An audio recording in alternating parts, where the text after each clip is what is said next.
नमस्ते जी। आज मैं स्कूल में गया अपने भाई के, उसकी फ़ीस बच रही थी, फ़ीस जमा करने। और ये साल का एंड चल रहा है, तो स्कूल वाले ऐसा करते हैं और ख़ासकर उनको करते हैं जो स्कूल से लास्ट ईयर में मतलब जाने ही वाला है, मतलब उसका लास्ट हो गया है स्कूल। तो उन्होंने ऐसा कहा कि एडमिट कार्ड नहीं मिलेगा अगर आप फ़ीस जमा नहीं करते। तो ऐसे बहुत सारी टेक्निक अपनाते हैं, प्राइवेट स्कूल वालों की बात कर रहा हूँ। तो हमने तो फीस भर दी, समर्थ थे हमने फीस भर दी। लेकिन हमने वहाँ पे मैंने एक बहुत अच्छी चीज़ ऑब्जर्व करी। वहाँ पे एक और पेरेंट्स आए हुए थे, कंडीशन से थोड़े गरीब जैसे लग रहे थे। तो क्या हुआ, जब उनका भी बच्चा वहाँ पर पढ़ रहा था, स्कूल वालों ने उन्हें फीस सुनाई ना जब, तो एकदम से होपलेस हो गए। वो कहा, और ऐसा होता भी है, स्वाभाविक है कि भाई जब हमारी इनकम इतनी कम हो और खर्चा एकदम से इतना ज़्यादा बता दें तो अचंभत हो गए कि क्या हुआ। तो उन्होंने मतलब एक तरीके से रोने जैसी स्थिति हो गई और कहा कि चलो हमें नहीं देना एग्जाम, तू चल बाहर ले जाओ, तुम रख लो, हमें नहीं देना एग्जाम। तो फिर मैंने बहुत चीज़ वहाँ से सोची, मैंने कि ऐसी कंडीशन आई क्यों। एक बार तो मेरा मन कर रहा था मैं भर दूं इनकी, थे मेरे पास, पर मैंने वहाँ से कुछ और सोचा और प्लान बनाया कि ये कंडीशन ऐसे आती है। तो ये वीडियो उसके लिए होने वाली है जो फीस का स्ट्रेस, फीस की टेंशन ले लेते हैं। कई बार बच्चे भी ले लेते हैं कि यार फीस इतनी हो गई है मेरी, पढ़ाई में ध्यान नहीं लग पाएगा, फिर माता पिता टेंशन ले लेते हैं। तो चलिए देखिए, स्कूल फीस को मैं दो तरीके से देखा मैंने, एक गवर्नमेंट और एक प्राइवेट। गवर्नमेंट हम सब जानते हैं, उसमें टेंशन की ज्यादा जरूरत होती नहीं है, बल्कि वहां तो महीने के बेसिस पे मिल भी जाते हैं अगर स्कॉलरशिप या बहुत सारी स्कीम्स में आप ऐड हैं तो मेरे हिसाब से ज्यादातर लोग गवर्नमेंट स्कूल में इस प्रॉब्लम को फेस करते ही नहीं है। इसको काट दिया था मैंने। प्राइवेट में ज्यादातर लोग ये फेस करते हैं और कर रहे हैं। अब देखो कैसे फेस करते हैं, टेंशन प्राइवेट में होती है ज्यादा। 4 तरीके हैं फीस की टेंशन आने के। एक, इनकंसिस्टेंसी, यानी आप महीने में जो आपको फीस भरनी है, अब कई महीने तक वो फीस भर ही नहीं पाए, 3 महीने तक 4 महीने तक भर ही नहीं पाए, और वो इकट्ठा हो गया, वो जुड़ गया, और जब बड़ी अमाउंट बन गई आपको टेंशन होनी शुरू हो गई। यहां से खेल बिगड़ना शुरू हो गया, बच्चे का भी और पेरेंट्स का भी। इसके भी 2 तरीके हैं। इनकंसिस्टेंट मतलब आप हर महीने नहीं उस तरीके से दे पाए जैसे स्कूल वाले मांगते हैं। 2 कारण है इसके होने के। एक तो आप सेव ही नहीं कर पाए उस महीने जितना आपको फीस देनी होती है, सेव नहीं कर पाए। दूसरा, आपने सेव तो कर लिया पर आप बहुत लेजी हैं, मतलब आपने ऐसा सोचा कि अरे 1 महीना तो हुआ है, 2 महीने में कर देंगे, 3 महीने में कर देंगे, चौथे महीने 3 महीने का एक साथ करूंगा, ऐसे ऐसे कर लेते हैं हम, कई बार सोच लेते हैं। तो उससे इनकंसिस्टेंसी बढ़ जाती है, फीस बढ़ चढ़ के बच जाती है, और यही सबसे बड़ा कारण हो जाता है टेंशन होने का। वीडियो में उन पेरेंट्स को टारगेट किया गया है जो मतलब फीस की ज्यादा टेंशन ले लेते हैं, ऐसे कैसे भरेंगे, बर्बाद जा रहा है सब कुछ, है ना। दूसरा बड़ा कारण है, स्कूल में कई बार एक्स्ट्रा फीस ऐड हो जाती है, जैसे एनुअल फीस, गेम्स की फीस कुछ हो जाती है, कहीं पिकनिक ले गए और कहीं फंक्शन करा दिया, कुछ ड्रेस आ गई, नई बुकें आ गई, तो बहुत सारी चीजें ऐसी हैं, मैं गिनवा भी नहीं सकता, सारी एक्स्ट्रा ऐड हो जाती हैं। देखिए यहाँ पे हम ये नहीं सोच रहे हैं कि गवर्नमेंट को क्या करना चाहिए, गवर्नमेंट को प्राइवेट की फीस कम कर देनी चाहिए, कानून बनाना चाहिए, वो भी एक तरीका है, उसे गवर्नमेंट सोचे, उस पर भी कभी बात करेंगे। और ये जो मैं बता रहा हूँ अलग अलग फंक्शन हो जाते हैं ऐसे, ये भी एक कमाने का जरिया होता है प्राइवेट के लिए, प्राइवेट स्कूलों के लिए। लेकिन हम उस पर बात नहीं कर रहे कि क्या है बिजनेस है, कैसा हुआ है, हम इस पर बात कर रहे हैं हमें टेंशन ना हो इसकी, हमारे पेरेंट्स को टेंशन ना हो इसकी, उसको सोचने की बात कर रहे हैं। तो एक्स्ट्रा फीस जब ऐड हो जाती है, एकदम से पहाड़ टूट पड़ता है, एकदम से जैसे कि कहीं ले गए 5,000 रुपये और ऐड हो गए, एनुअल फीस के 6,000 रुपये और ऐड हो गए, तो एकदम से ज्यादा बढ़ जाते हैं, तो उससे टेंशन आने शुरू हो जाती है। मैं आपको बता रहा हूं कैसे कैसे कारण है आने की टेंशन। एक होता है घर में कुछ फंक्शन या इवेंट हो जाता है, घर में शादी आ गई, हम दे ही नहीं पाए 2 महीने की फीस, ऊपर से एनुअल चार्ज और लग गया, ऐसे इधर उधर से और दबा के फीस बढ़ गई, दिक्कत वहां से आने लग जाती है। तो ये मैंने तुम्हें बताई सारी दिक्कतें कैसे शुरू हो जाती हैं फीस को लेकर। 4 तरीके बताता हूं जो मैंने सोचे हैं, अगर ऐसा हम अप्लाई करें तो ये दिक्कतें काफी हद तक खत्म हो सकती हैं। और अगर आप खुद ही सोचिए इन तरीकों को, क्या ऐसा हम कर सकते हैं। अगर आपको अच्छा लगे तो आप अप्लाई करके देखिएगा, नहीं लगे तो ये कोई नहीं, वीडियो है सिर्फ, क्या दिक्कत है। देखिए पहली चीज, हम कैलकुलेशन नहीं करते, कैलकुलेशन हमें होनी चाहिए पूरी। जब भी हम किसी बच्चे का एडमिशन कराने जाएं, हमें कैलकुलेशन होनी चाहिए पूरी, हर एक महीने की कैलकुलेशन होनी चाहिए। फॉर एग्जाम्पल एक करके बताता हूं मैं, देखो कैसे करेंगे, दिख रहा होगा। जैसे कि मेरे को 12 महीने पढ़ाना है किसी बच्चे को, तो 12 महीने की मैं कैलकुलेशन कैसे करूंगा, मैं लगाऊंगा कि भाई बताओ, स्कूल वालों से पूरी पूछ लूंगा, पूरा सब कुछ बता देते हैं कब क्या होता है कैसे होता है। मुझे बताओ महीने की फीस कितनी है, अच्छा 3,000 रुपये महीने की फीस है। 3,000 इंटू 12 कर दिया मैंने, बताया कि भाई मेरी फीस 48,000 हो जाएगी, 48,000 मेरी फीस हो जाएगी। फिर मैंने और ऐड किया, उनसे बताया कुछ प्रोग्राम है, हाँ कंप्यूटर फीस, ये सारी बहुत सारी चीजें होती हैं। जैसे कि बुक्स के लगा लिए मैंने 5,000 रुपये, तो मैंने बुक्स के ऐड कर दिए। मैंने लगाए पिकनिक के, पिकनिक 1,000 रुपये ऊपर नीचे हो जाता है। मैंने लगाए ड्रेस के, ड्रेस किसी स्कूल की ज्यादा होती है किसी की कम होती है, मैं एवरेज लेके चल रहा हूँ। तो आप पूछ सकते हैं उनसे, अच्छा 2,000 रुपये ड्रेस के लगा लिए। बहुत सारे क्रिएटिव चीज कराते हैं, कभी दिया डेकोरेशन, कभी कुछ फंक्शन हो गया, कभी कुछ राइटिंग हो गई, बहुत सारी चीजें ऐसे होते रहे जिसमें स्टेशनरी का सामान लगता है, ड्राइंग्स, कलर्स, ये सारे बैग नए, ये सारी चीजें, उसके 2,000 रुपये लगा लिए। कैलकुलेशन एग्जाम्पल देके बता रहा हूँ, ऐसा लगा लो अपनी तरफ से। बस किसी की होती है, बस का ऐड कर लेना, कोई ट्यूशन पढ़ता है तो ट्यूशन का ऐड कर लेना, मोटा मोटा ऐड कर लो। अच्छा ऐसे ऐसे ऐसे इतनी इतनी फीस आ गई, ऐड कर लो बस, ऊपर ऊपर से, कागज पेन से भी नहीं तो दिमाग से कर लो। हाँ, तो कागज पेन से भी नहीं तो दिमाग से कर लो। तो एक मोटा मोटा मैंने एवरेज लगा लिया कि मेरे 60,000 रुपये लग जाएंगे बच्चे में साल के। कितने रुपए? 60,000 रुपये हो जाएंगे।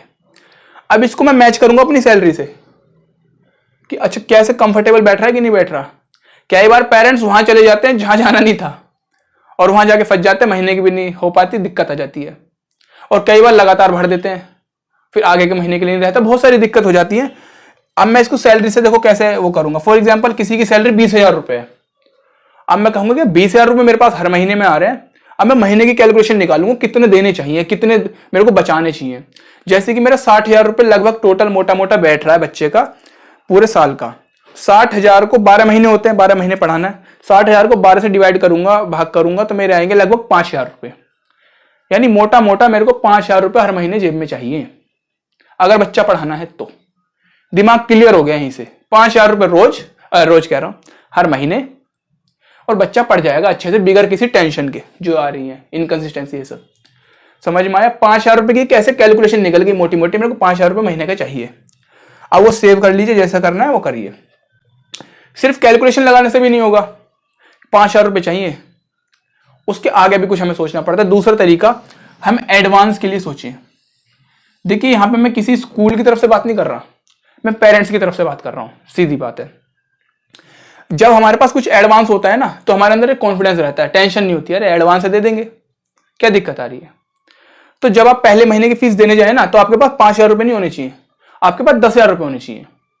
अब एडवांस का मतलब ये नहीं है कि आप पहले ही फीस ज्यादा महीने की भर दें। एडवांस के दो तरीके हैं, एक तो आप स्कूल में एडवांस भर दें, उससे टेंशन कम है, नहीं भैया आप ज्यादा देना नहीं है।